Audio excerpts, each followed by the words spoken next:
While filing a reply to a writ petition, must we deal with the contents of the writ petition paragraph by paragraph in our reply? Or there is something else that we can do? एक writ petition का reply जब हम draft करते हैं तो क्या हम petition में दी हुई बातों को अपने रिप्लाई में पैराग्राफ बाय पैराग्राफ डील करना चाहिए या कोई और तरीका है? Thank you very much, Patricia Gonsalves, for asking this question. And thank you very much for your heartwarming comment.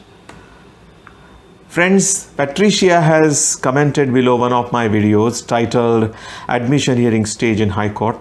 She says, "Thank you, sir. No advocate teaches this.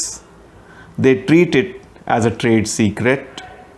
And then Patricia goes on asking this question, "Sir, is it necessary that in statement of objection or counter affidavit, one needs to reply or rebut paragraph by paragraph of the writ petition?"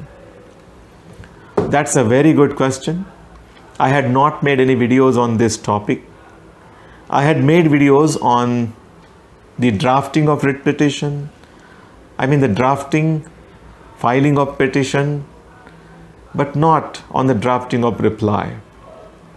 And Patricia, your query, your comment has given me that opportunity. I'm extremely sorry, friends. I couldn't upload a video last week as I was too much overloaded with work. And जो commitments होते हैं वो sir पे बैठे थे और वो commitments अगर पूरा नहीं करता तो और काम linger हो जाता था. But I know this is also a commitment. But ऐसे हुआ कि ये commitment पर वो commitment, professional commitment हावी हो गई और होना ही पड़ा, होने देना ही पड़ा. All of you are so much understanding, so much patient that you can tolerate, you can pardon me for not uploading a video on some Sunday. So that was the reason. तो थोड़ा सा ease out हुआ है अभी काम. So again I'm back with this video. So without wasting much of your time, let me directly come to the point. There is a rule in law. It says that if you do not rebut a point or an allegation of fact, then it is presumed that you admit it. कानून में ऐसा मानते हैं कि अगर आपके opponent ने लिखी हुई कोई बात को नकारते नहीं तो मतलब ये कि आप उसे स्वीकारते हैं. And this admission then works against you. The court presumes that you have admitted the contention or the assertion or the allegation of your opponent as correct. And on that basis, the court then proceeds to decide that matter. This is in case you do not deny it, in case you do not dispute it, or you do not rebut it. Call it whatever you want. Disputing, denial, rebuttal are same things. Opposition are same things. So because this important thing, this rule would work against you if you do not traverse the pleadings of the petitioner, if you do not dispute the pleadings of the petitioner, or if you do not deal with it specifically, then that would work against you. And to avoid that, it is a rule of thumb that the opponent must deal with the contents of the petition, or it could be plained, or it could be a different proceeding, paragraph by paragraph. Line by line, I would go to that extent, so that it becomes very clear to the court which portion you are not disputing and which portion you are disputing. And that helps the court to restrict its inquiry only to the disputed contentions. That's why the answer to your question is yes. As a rule of thumb, you should rebut the contentions of the petitioner or the allegations of the petitioner or the assertions of the petitioner line by line, paragraph by paragraph. It is in your best interest.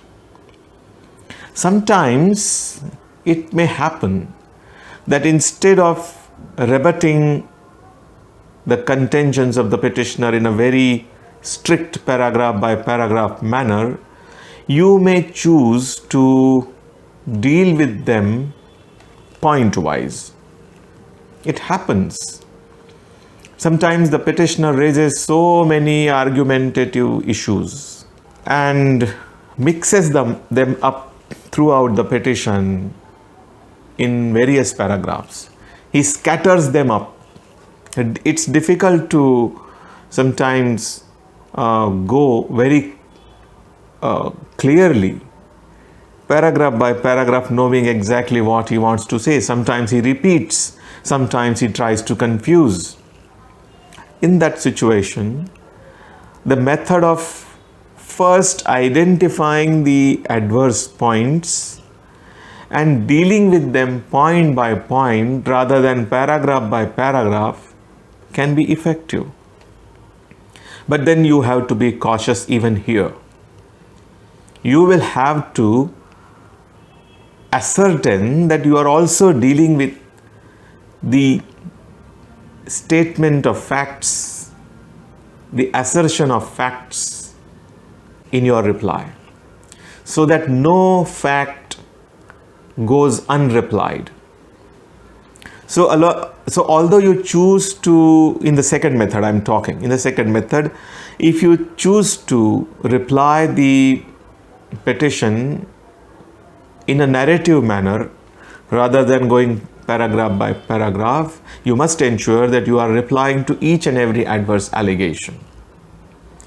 But as a matter of caution, I would suggest you to follow the first method only, to go paragraph by paragraph. That ensures that you are dealing with each fact, each contention, each assertion, each allegation in your reply. And that makes you more safer.